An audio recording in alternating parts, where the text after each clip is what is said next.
So much. We're going to do another Cold Turkey original song for you. I used to play in a band years ago with my friend Phil Proctor, and we would ride to gigs together, and Phil always liked to take the back roads, never didn't like to take the interstate. And we were going, I think, to Auburn, and he says, why don't we go off this road here and go visit Hank Williams' graveside? And I said, I think that's a good idea.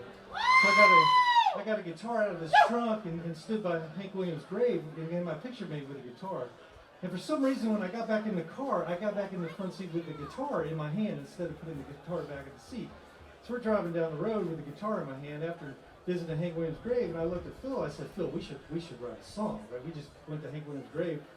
And I started playing. I would sing a line, and he would sing a line, and this song came out after visiting Hank Williams' grave.